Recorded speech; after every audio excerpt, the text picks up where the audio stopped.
Hello everybody, this is Mr. Rob and welcome back to another episode of the Athletics franchise here on MLB The Show 24, where today the A's will start off on the road against the worst team in baseball. The 18-48 Colorado Rockies are having one of the worst seasons of the modern era. Fortunately for us, it has not been much better. We're 22-44, but we do get a chance to get some wins against a Rockies squad. If you're excited for this one, make sure you drop a like, you subscribe down below, especially if you want more franchise content. As they'll throw A.J. Smith-Shaver on the mound, and he strikes out Geloff to begin the day. Smith-Shaver acquired back in April from the Atlanta Braves to fill out the Rockies rotation. As with one down, here's Robbie Martin getting a single into right field. We've seen the bat swing a little bit better in the past week. We're hoping that continues today, but Ryan Noda will pop this one up over to third, where we'll be caught by Sterling Thompson for out number 2. We'll take a look at how the Athletics will line up today. We're starting to see some other guys get some chances in the lineup. We'll see Soderstrom up next, followed by Jacob Wilson at third, Clark Elliott in right, Daniel Susac again getting a start at DH, Sammy Ciani recently called back up, getting a start in left, and then Pedro Pineda out in center field. Tyler Soderstrom now with a 3-1, and he gets a fastball, pokes it into left field, as this one's at the track, but it's caught by Yanquiel Fernandez. That'll end the top of the first. Paul Blackburn on the mound for the A's in the final year of his contract, having a pretty so-so mediocre season. He'll start off against the left fielder Yanquiel Fernandez in 2:18 on the campaign, as the Rockies rock their Purple Mondays as the sinker ball begins by striking out Fernandez to begin their offensive tenure. Here's Adam McDonald up next, and he launches this one to right, and this one is out of here into the double-decker. Adam McDonald, the Rookie of the Year last year in the National League, has been a very bright spot for the Rockies in their rebuild. He hits his 6th home run of the season, also extends his hitting streak to 12 games. And Colorado strikes first, 1-0. They'll bring up Nolan Jones up next, hitting .306, but he strikes out on the second out of the inning.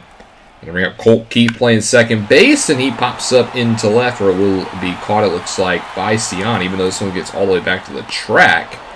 Rockies lead 1-0 after 1 as we go top 4. Here's Robbie Martin back up at the dish, and he's going to get his second single of the afternoon. A slider catches right down the middle. Ryan Noda out next. First pitch, chops it up over to second. He's going to go to 6, go to 3, and they don't get the double play. Noda at least beats out the throw. So fielder's choice will keep it 1 down. Tyler Soderstrom with a full count. Pitch draws a walk. Fastball misses low. Good eye. First walk of the day for Smith-Shaver. That'll bring up Jacob Wilson, who struck out in his first at-bat. He's got 2 on here with 1 down. 3-1 pitch from Shaver, and he also draws a walk. Good eye again on the fastball low, and just like that, the base is loaded for the A's. Huge spot for Clark Elliott, who popped up in his first at-bat. He's got a full count pitch himself, and he this time looks at strike 3. The fastball catches the bottom. So now we need a base hit to drive in these runners. It's going to come up to Daniel Susac playing designated hitter today, and he swings and misses on a fastball high, and Smith-Shaver gets out of the jam, preserves the lead. We go bottom 4. Adam McDonald back up at the dish, and he's going to split the outfielders, as this one will roll all the way to the wall. It's a leadoff double for the Rockies' first baseman as they get ready for the heart of the lineup. Nolan Jones up next. First pitch to him, and he laces this one into the left center gap, and this one's also going to drop for a double up against the wall. It's going to be an RBI double for Nolan Jones, who extends his hit streak to 22 games. Pretty solid streak there for Jones. Rockies lead 2-0. Cole Keith now still nobody out and gets jammed, and it's going to land in the outfield grass for a base hit. Jones will score, and the Rockies are starting to bust this game wide open. It's now 3-0 Colorado. Still nobody out. How about Sterling Thompson? Cutter catches too much of the plate. Drilled to right center field and off of the cage. That's going to be another RBI for the Rockies, and it's now 4-0 Colorado as Blackburn continues to get rocked here in the 4th inning. Adele Amador's turn, 1-1. He hits it into left. Ciani, though, will make the grab. So finally, an out is recorded here in the 4th inning. Rubel Cespedes up next, playing his 20th career game, and he strings and misses on a fastball. Blackburn, his 5th punch out of the day, will bring up Wilyer Abreu, playing center field. The former Red Sox grounded out back in the 3rd.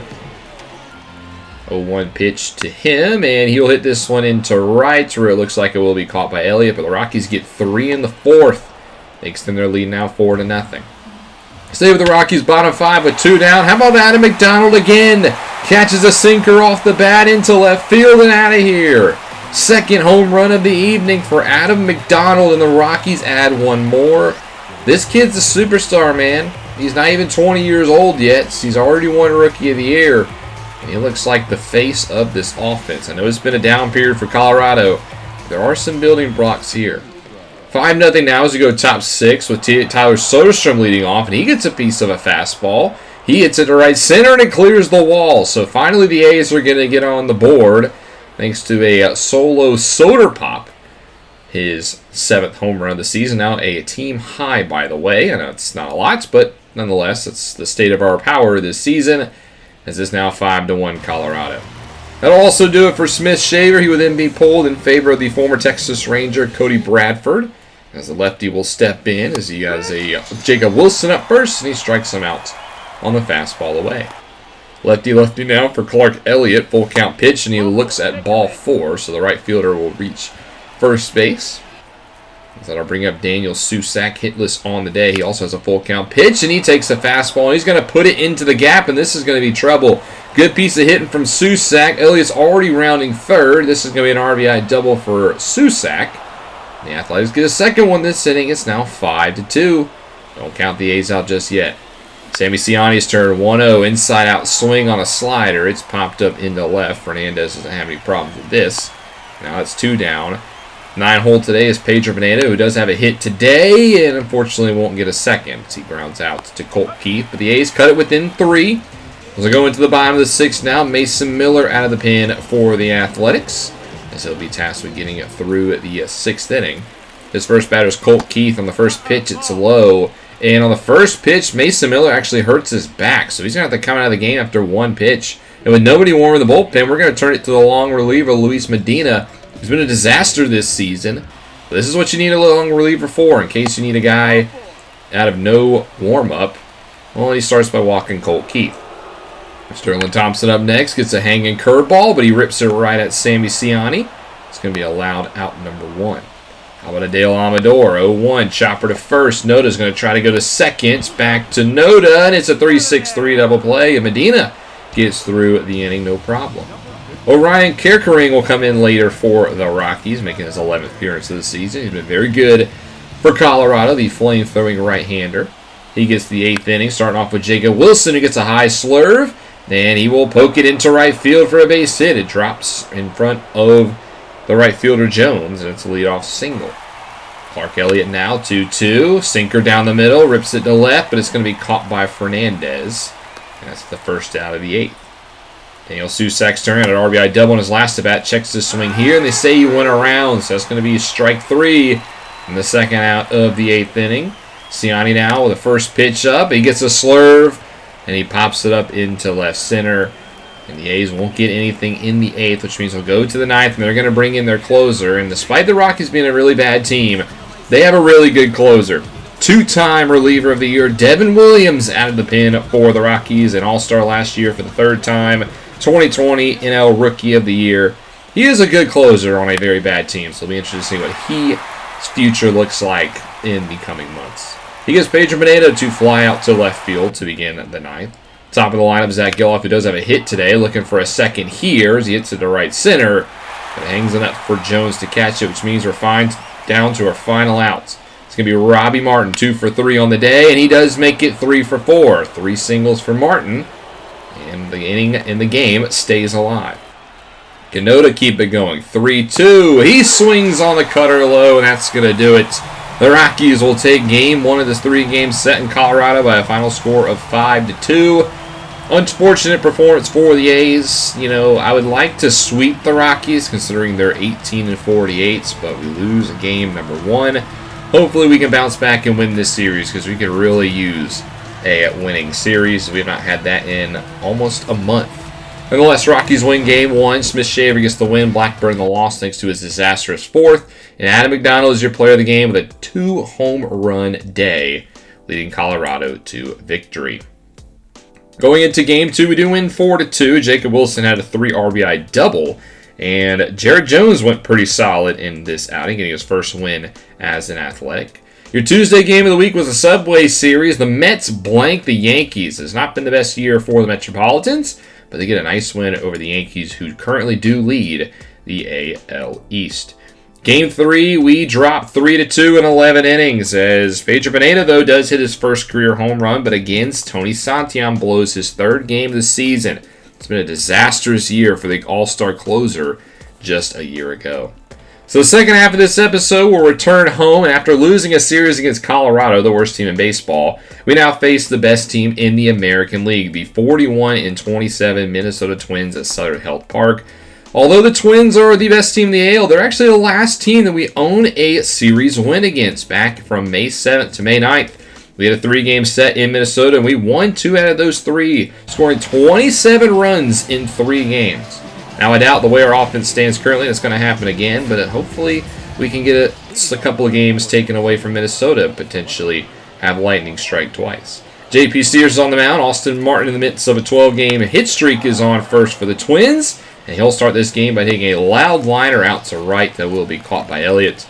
And we'll take a look at this Twins lineup. As up next, we'll see Kyle Isbell in center, Alex Kirilloff at first, Edouard Julian at second, Carlos Correa the DH, Jake Rogers the catcher, Brooks Rulli at short, Carter Kieboom at third, and Matt Wallner, who's been swinging a very hot bat recently in the 9-hole.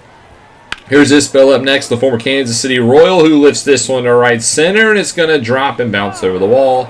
And Minnesota has a ground rule double with 1 away. Alex Kirilloff up next with a 1-2, chops it up over to short as Isbell actually goes to third. And Noda tries to get a late throw, and he airmails the throw. So we get the out at first, but the run scores on an E3. A horrible decision by Noda to throw that ball. I don't know what he was thinking.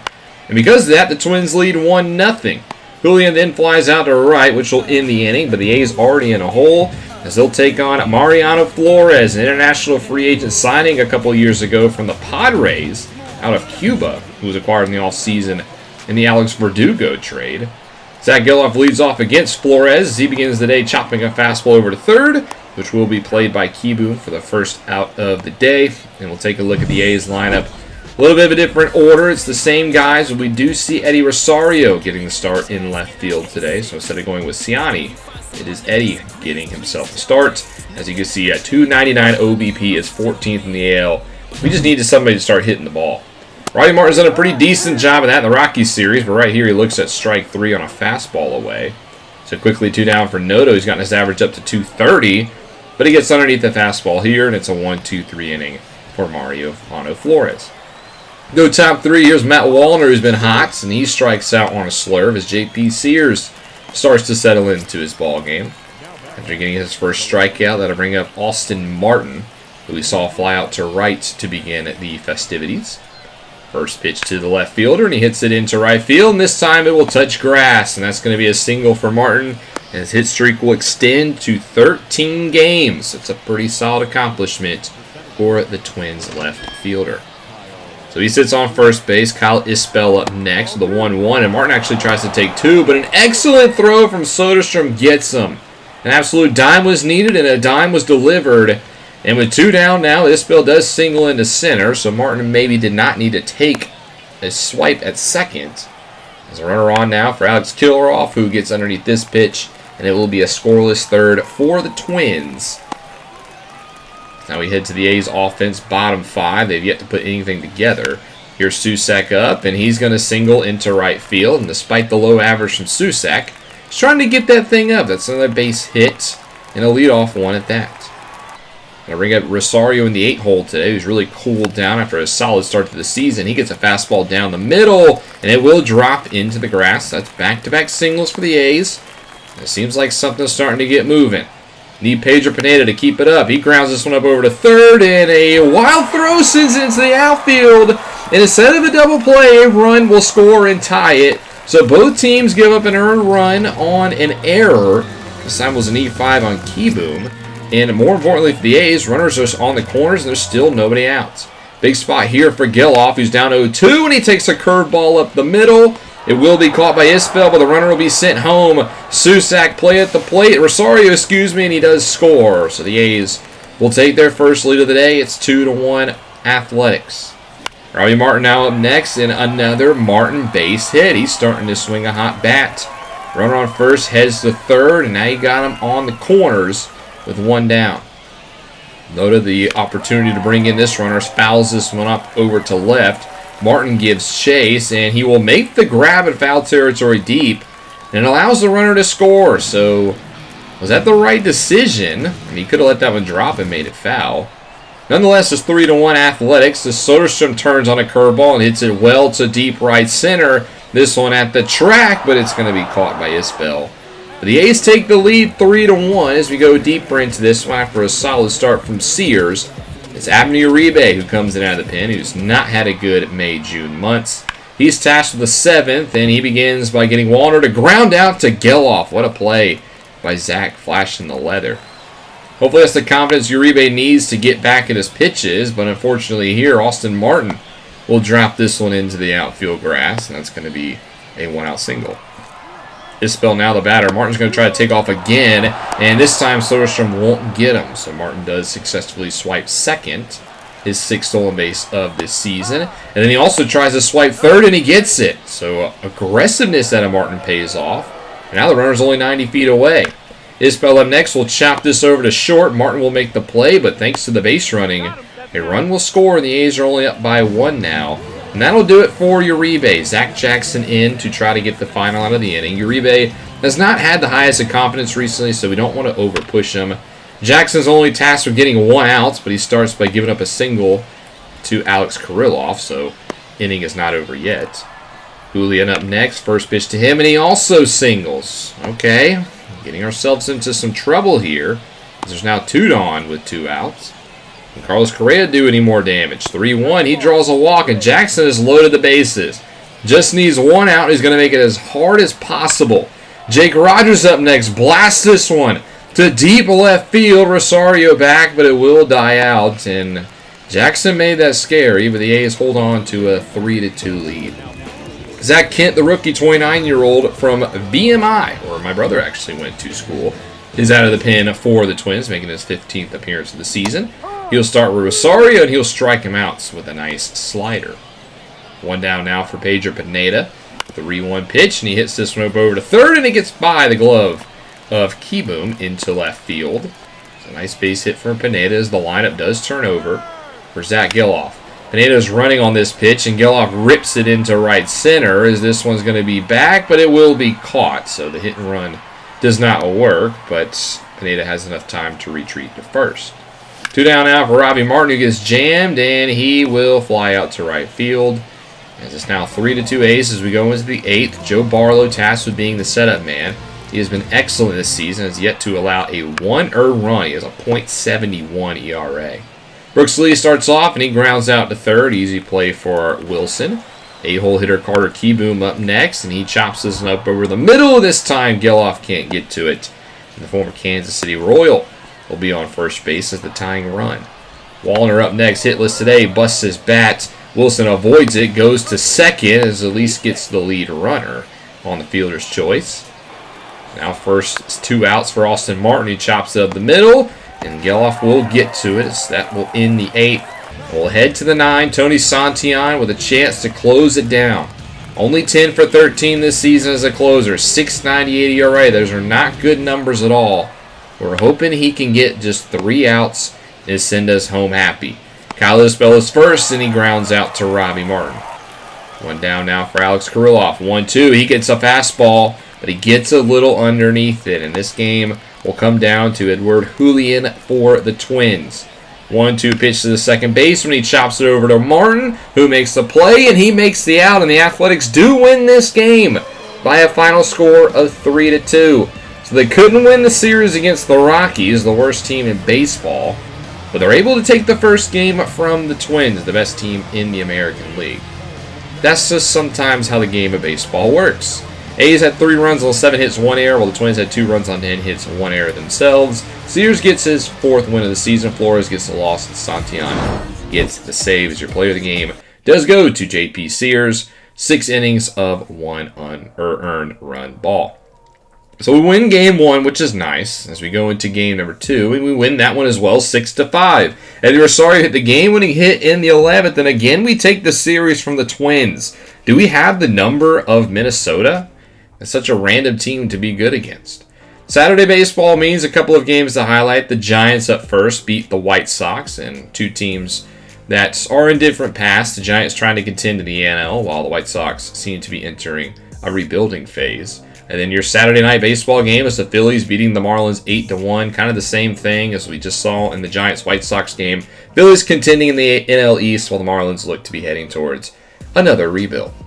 Game 3, we do lose 11-2, so we come back down to reality. We don't sweep the Twins, as Blackburn gave us 6 earned in 4 innings. Soderstrom did have a home run, but that was the only offense back in the first. And after this game, we are going to make one roster move to the pen. Kyle Muller will be called back up to the majors, and we're going to send down Jordan Diaz, who's in 091 and 11 at-bats, so he will be making the trip back down to Las Vegas. Next episode, we will have a day off, which means we're going to take a look at the minors. It's been a while since we've traveled down to AA and AAA, so I think this is a good time to do so, as we have not been playing that good at the major leagues, so we might as well see what's going on in the farm systems. But thank you guys so much for watching this episode. I hope you guys enjoyed. If you did, make sure you drop that like and you subscribe down below, especially if you want more franchise content. This is Mr. Rob, and I'll see you in the next one.